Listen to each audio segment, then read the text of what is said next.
Hello and welcome to What's Brewing in Education. My name is Scott Kuykendall. I am the Stanislaus County Superintendent of Schools.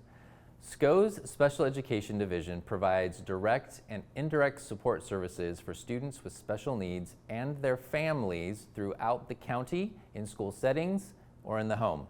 Specialized services are provided to students from birth to age 22, supporting district programs, operating SCOE programs on district campuses, and at our own two schools, Margaret L. and John F. Kennedy. Today, I'm talking with SCOE's Assistant Superintendent, Sarah Grantano, and Special Education Director, Saundra to learn more about the programs within the Special Education Division that are helping students achieve their full potential. Okay, Sarah Grantano, Saundra, thank you so much for being here today. We're gonna have a great conversation specifically about the special education programs here at the Stanislaus County Office of Education. For those folks who may be listening or watching, we are the biggest regional provider of anyone here in Stanislaus County. We have a multitude of great programs that we offer for students, both within our programs and also serving those districts here in Stanislaus County and actually even outside of Stanislaus County in some cases. So how about we talk a little bit about that first, and either one of you can jump in, but kind of what is the overall mission of our SCOE programs as it relates to serving students? One of our overall purposes is to provide environments that meet students' needs. And those needs look different across all populations.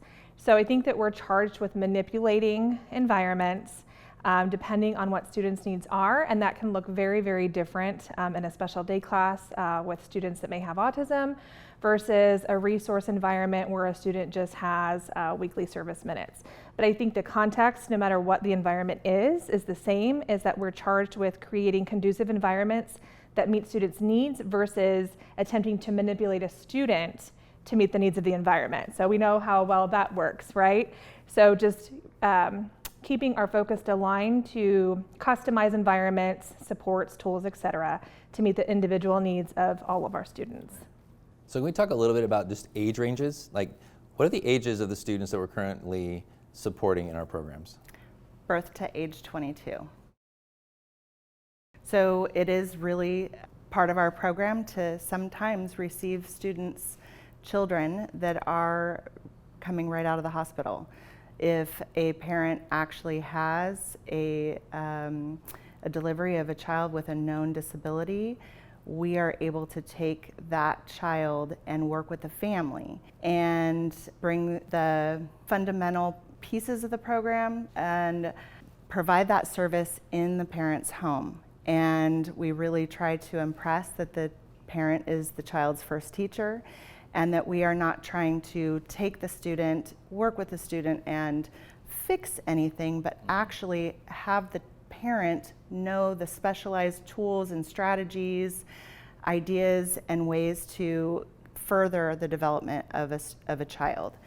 And that can continue whether that teacher is in the home or not, and that it would continue 24/7 with the parent. And if the development of a child without a known disability is identified and they are eligible for our services, we can bring them in as well in our Early Start program that is a birth to 3 program, and provide those services for the students.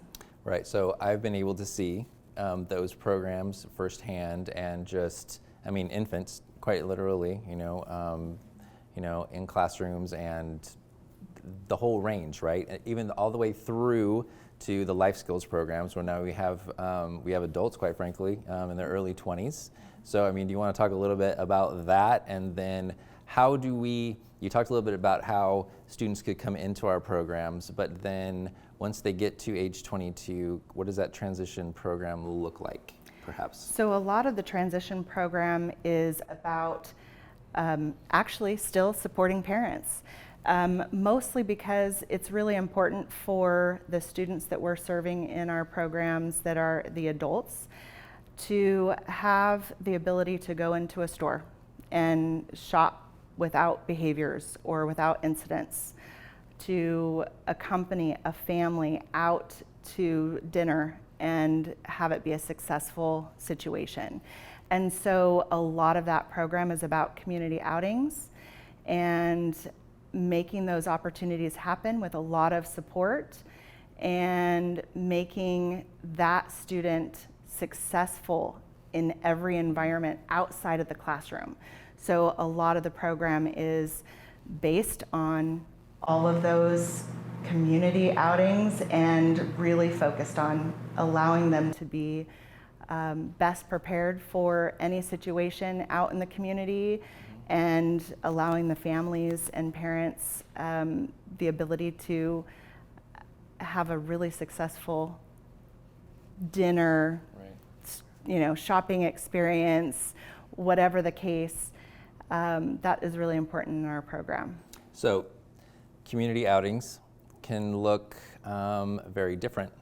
So we just had one, I know, because I just saw either social media post or something, but we just took a group of students to go see a Giants game in San Francisco, correct? Yes. Okay. It was yesterday. Yeah. And had a really great time.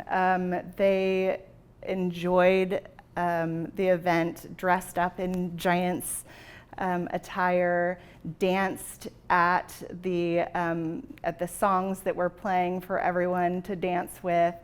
And it was just a really great opportunity for them to experience in some cases, a once-in-a-lifetime opportunity. Mm-hmm. And I know that we've got some dedicated staff members who actually even push the boundaries of even parents, right? They're involved saying like, hey, we are going to do this. Mm-hmm. And sometimes it does feel very uncomfortable. Like they're worried that their child might act out or have a behavior in front of tens of thousands of people. And really with the dedication of the staff, the preparedness, they make sure that the students are really successful and that they have a great time. That's awesome. That's awesome. All right, let's walk back now. Okay, so we went kind of from 0, right, and then all the way to 22. Let's talk a little bit about the pre-formal programs that we provide. So, kind of what is pre-formal? No, it's kind of a weird word out there. Pre-formal is a preschool program, and the students that come into our pre-formal programs are starting at age 3 and go to age 5, and it is our largest program. So we serve the most students and have the most classrooms that provide that support for children that are in that age range. Okay, so Saundra, tell me a little bit about what is a pre-formal classroom, and you can pick particular programs if you want, but what would that look like as far as student to teacher, adults in the room ratios? Sure. Well, eligibility is not decided based on disability, right? So it really is what environment meets the needs of students. So for example, a student may have a primary disability of autism, but an autism classroom may not be the most appropriate setting. Maybe a severely handicapped special day class is more appropriate.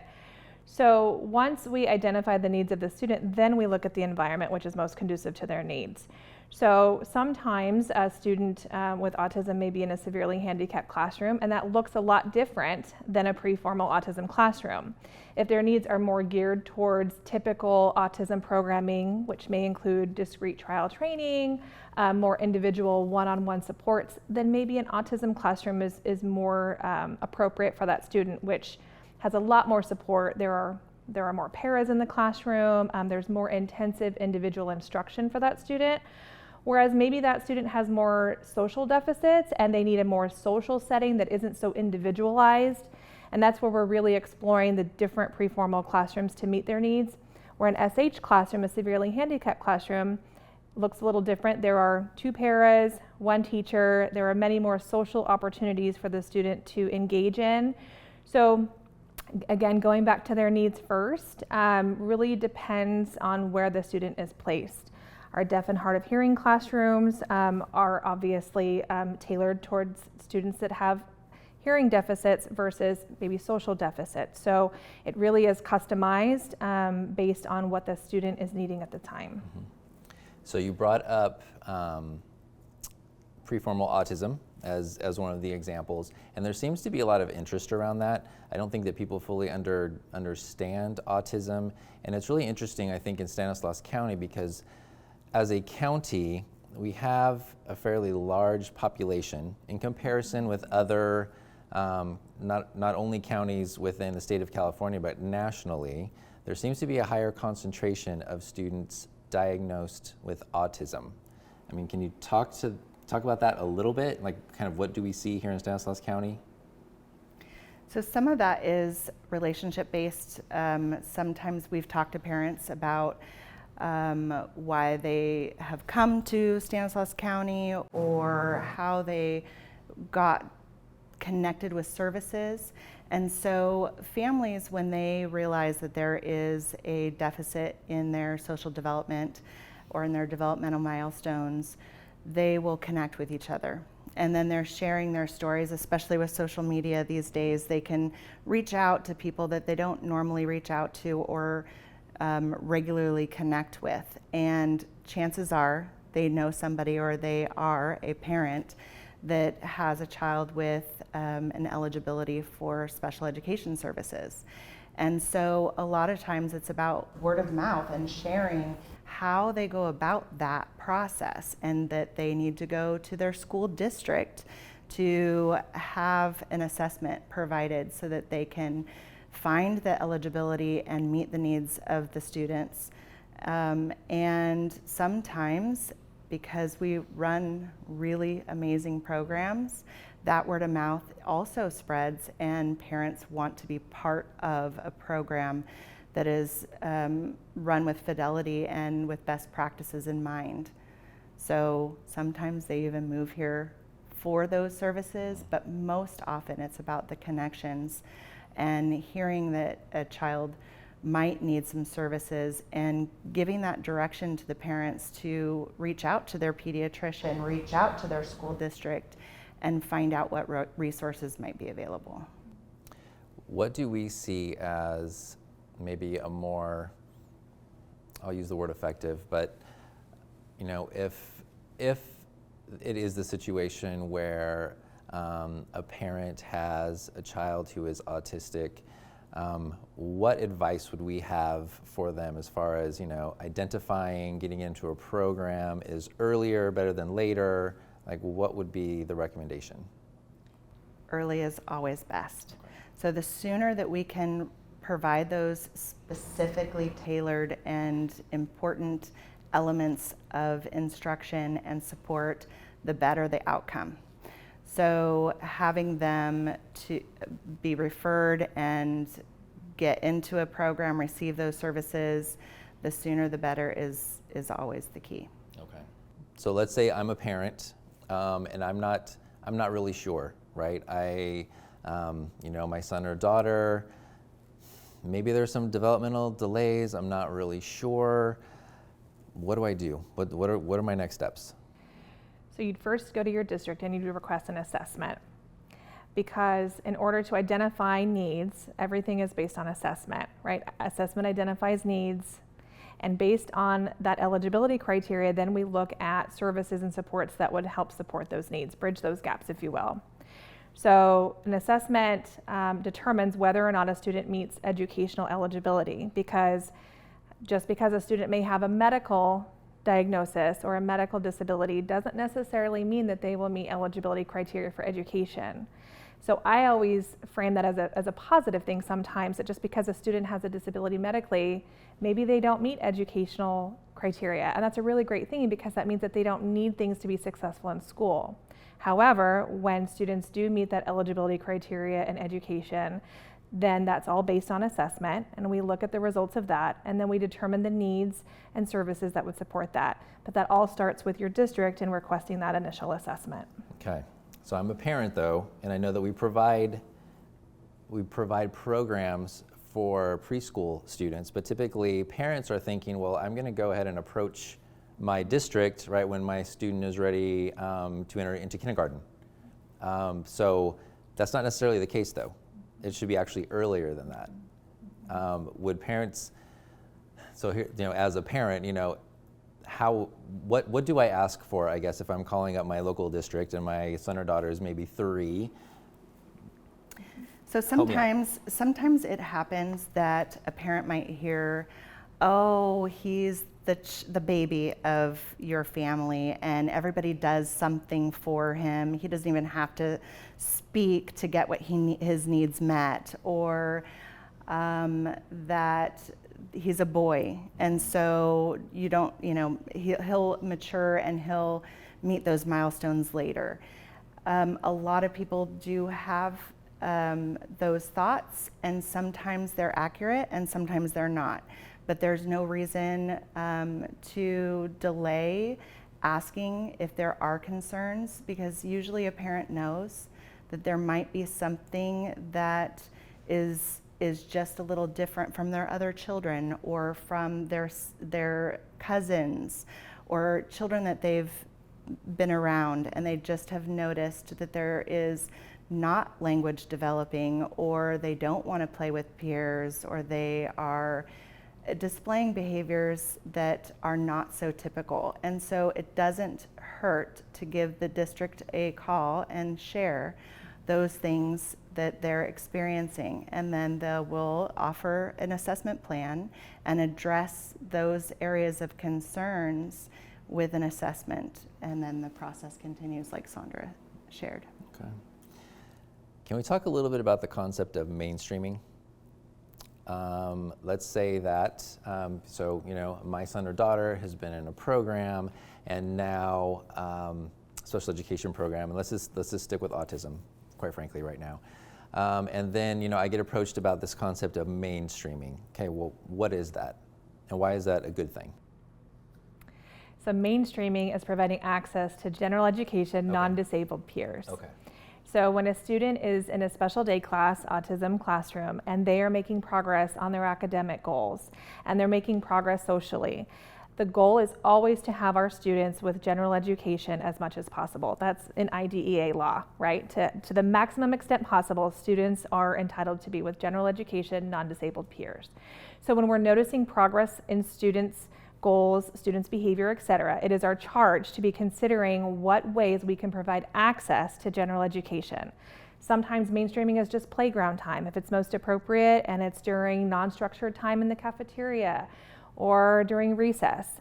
Sometimes the students are making great strides in their academic goals, for example, reading, right? If they're at grade level in reading, then we need to be exploring opportunities to give them access through mainstreaming in a general education English classroom. So we look at their progress, we look at social emotional needs, and what is the best setting to meet those in a most conducive way with other supports if necessary. Sometimes a para may go into the general education classroom with the student. Sometimes the student doesn't need that additional support. So it really is considering all of the needs and putting those supports in place to the maximum extent possible so they can access general education. One of the reasons for that is because we know that with the programming, we are going to make some significant gains. And that is our hope. That's the whole purpose of us existing in and providing these supports. But children are great language models for peers that are struggling with language development or social development, even emotional needs that can be met, and social situations that are brought up naturally with their peers are the situations that they're going to learn from the best. So that's why the law is put in place, so that we're really maximizing student potential and providing that opportunity. Sometimes it might feel scary for a parent to be understanding that their child is ready to be mainstreaming into with typical developing peers. And sometimes it might be a little anxiety producing for a general education teacher who might be receiving this student. It doesn't matter your qualifications to provide those services for students. It really is meeting those needs in the best way possible, and sometimes that really is with general education peers and providing the educational program just as they would provide to any other student. Okay, so you said something there that sparked my interest. So you talked about how even a general education teacher might be uncomfortable. Like maybe they don't, not that they don't have the student's best interests, maybe they're just don't have the background, they haven't had any professional development. What do we do to help teachers better assist and accommodate students in that situation? So one of our largest programs is inclusion, and that is to support students that are in a general education setting. And we will help to modify some of the curriculum and provide any behavior supports or anything that can make that a more comfortable experience for the teacher or for the student. A lot of times I attribute it to the credentials being separate. There's a special education credential and a general education credential.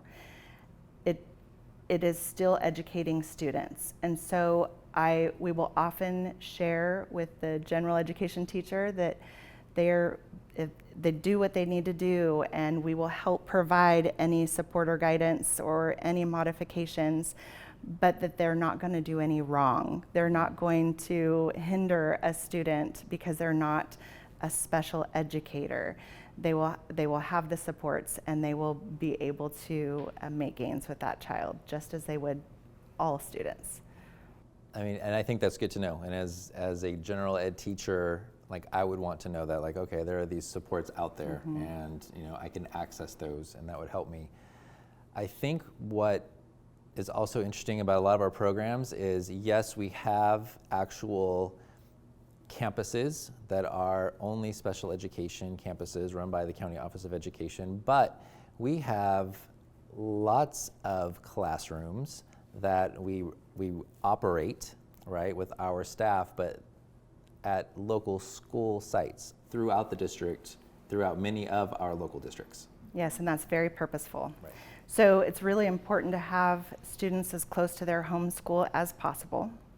And we are the service provider for their students, because we might take a few students from different school districts surrounding that area and combine resources to provide that service with multiple different districts. Our largest programs, or the majority of our programs, are off-site. They are in 8 different school districts around our county. And so being able to provide the support locally as close to their home school as possible is really best. That shortens the bus ride, and it helps them to connect with students and children in their own neighborhood. And so those factors are really important, and we take that responsibility very seriously, that we can have a partnership with the districts and provide services for their students on their campuses and fully integrated into the school sites. That's awesome. What, I guess before we kind of wrap up, what do you think is important just for parents to know, just kind of about either the world of special education, or even if they're trying to advocate for their student, or if they want to better communicate with their local district? I mean, I just threw a lot of things out there, but I mean, what pieces of advice maybe would you have? I would encourage parents to use their voice in any capacity that they feel is most beneficial for their children. As parents, we are our children's best advocate, and we know our children best. And if we sense that something is not right, we may not know what that is, but as an advocate for our children, we have to voice what those are. And then know those resources, be able to connect with those resources to be heard. And through that process, sometimes it's very positive, and sometimes it gets a little blurry. And that is just part of the process, I think, because sometimes we don't have the answer right away. And I don't want parents to feel discouraged if they don't have an answer right away, or they don't feel heard right away. I would encourage them to continue to use their voice. And sometimes it takes a little time for education and families to figure out that best case scenario, that best plan for their children. but I would encourage them never to lose hope of that process, because we all have the end goal in mind, is to do what's best for kids, do what's right by kids, and sometimes that just takes a little troubleshooting on both of our ends. I just would never want them to lose hope in being the best advocate for their child. Hey, so just recently though, let's just talk about some of the fun events that have been happening on our campuses. Spring Fling, that's one of them. Tell me a little bit about that and kind of what is that?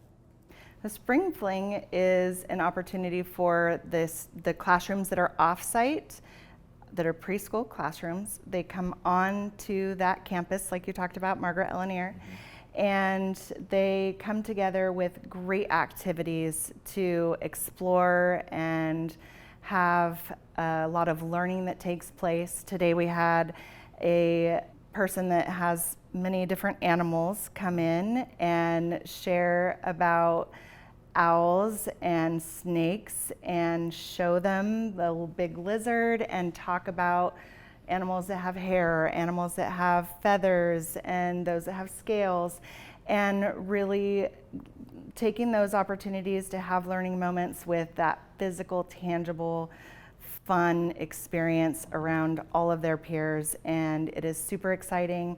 We have all of our programs, preschool programs that come together. Our Stanislaus Military Academy comes to help in that process, and they take care of some of the booths and activities so that students are safe, and the families and or the staff can hang around with the children and follow them to the different activities. And the military, the students from the Military Academy help to provide that support. It's really cool. Awesome.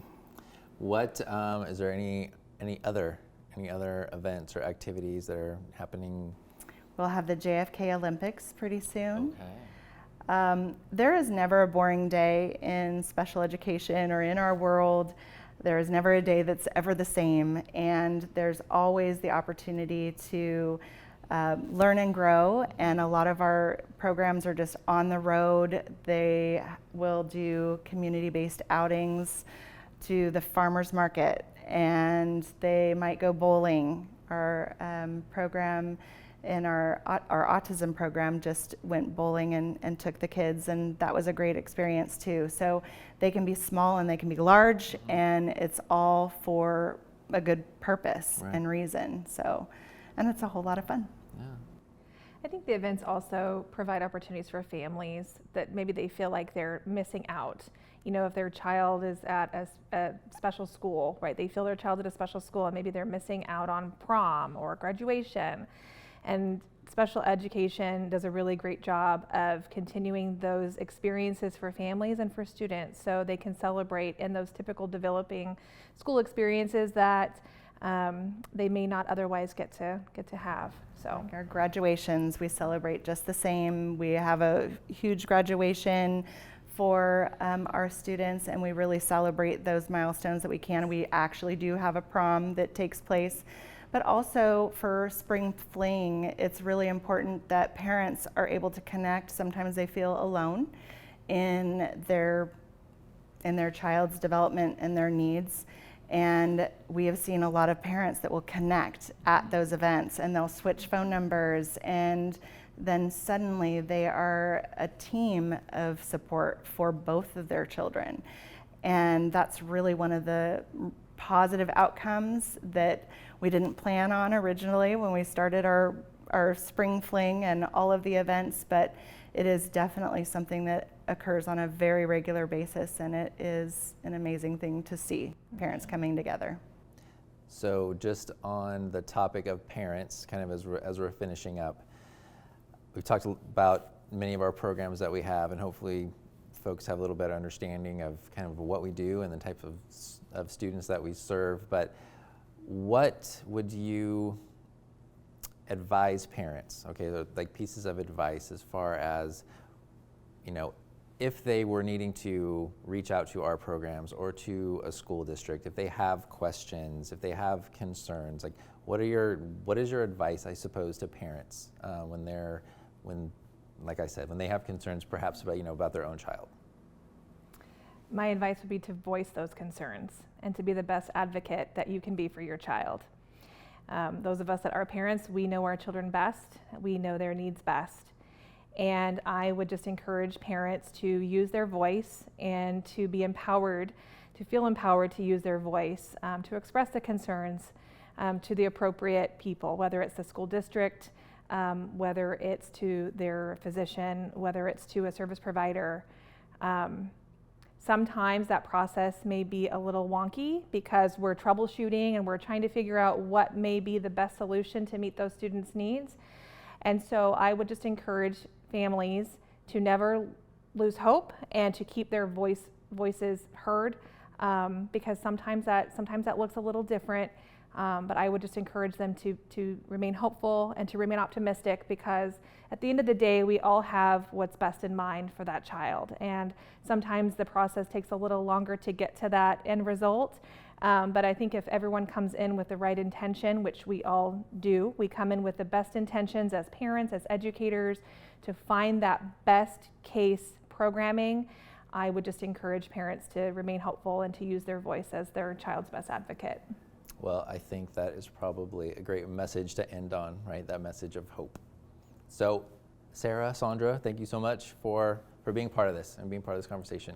Absolutely. Thank you for having us here. Absolutely. Thank you.